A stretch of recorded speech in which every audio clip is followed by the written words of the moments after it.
Bismillahirrahmanirrahim. Assalamualaikum warahmatullahi wabarakatuh. Perkenalkan, nama saya Hamdan Hawari. NIM saya sendiri 3922050031 dan program studi saya pribadi Teknik Informatika. Dan di sini saya sebagai mahasiswa Universitas Pancasakti Bekasi. Bertujuan saya untuk mengerjakan soal UTS matkul promosi dan pemasaran. Mari kita next. Pemasaran dan promosi. Pemasaran promosi termasuk dalam kategori pemasaran langsung seperti email, kupon atau apapun yang gratis. Tujuannya adalah untuk menciptakan minat orang dan meyakinkan mereka tentang produk atau layanan. Ketika orang sudah memiliki kesadaran tentang produk, maka mereka akan mencoba produk Anda. Bisa jadi pelanggan Anda yang sudah ada atau yang baru. Jadi singkatnya, pemasaran promosi adalah serangkaian kegiatan untuk membagikan pengetahuan tentang merek, produk atau layanan tertentu dengan sebanyak mungkin orang dengan tujuan meningkatkan kesadaran merek dan penjualan perusahaan. Tujuan pemasaran promosi. Pemasaran promosi atau promotional marketing dalam bahasa Inggris sangat penting bagi setiap bisnis untuk mencapai tujuan perusahaan secara keseluruhan. Namun bisnis yang berbeda memiliki tujuan yang berbeda dan strategi pemasaran promosi mereka juga berbeda dari bisnis ke bisnis. Beberapa tujuan umum adalah sebagai berikut. Yang pertama, menghasilkan permintaan. Yang kedua, untuk menginformasikan pelanggan. Yang ketiga, kesadaran merek atau brand awareness. Dan yang keempat, mempromosikan produk dan layanan baru. Dan yang terakhir, citra merek atau brand image. Oke, kita bahas yang pertama, menghasilkan permintaan.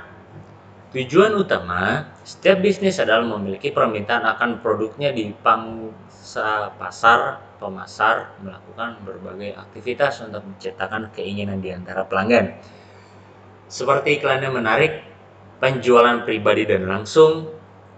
Tujuannya adalah untuk membuat orang mengambil tindakan dalam hal pembelian.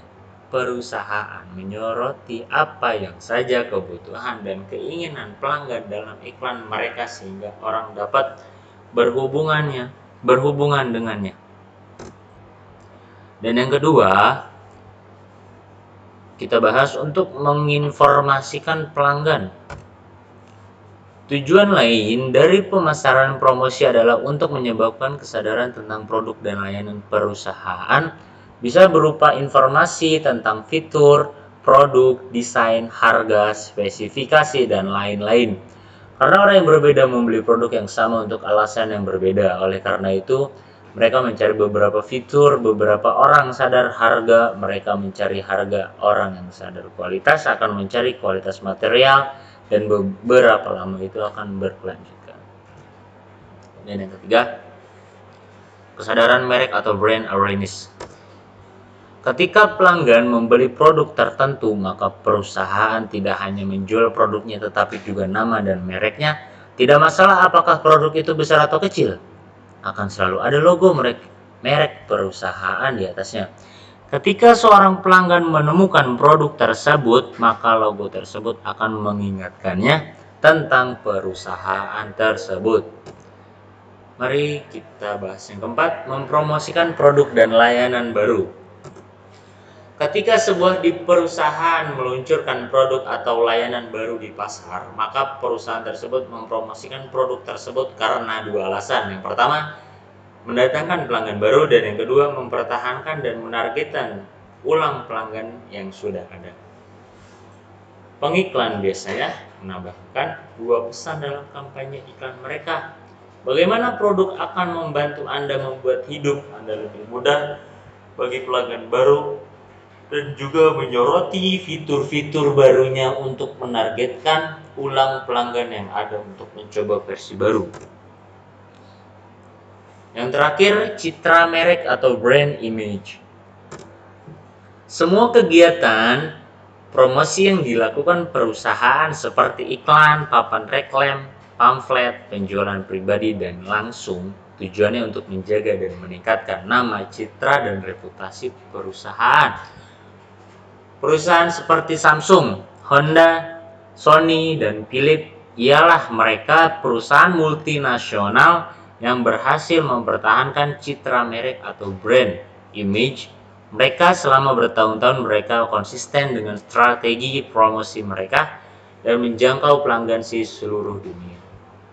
Alasan keberhasilan mereka adalah karena satu hal, merek mereka berkomunikasi secara efektif dengan pelanggannya.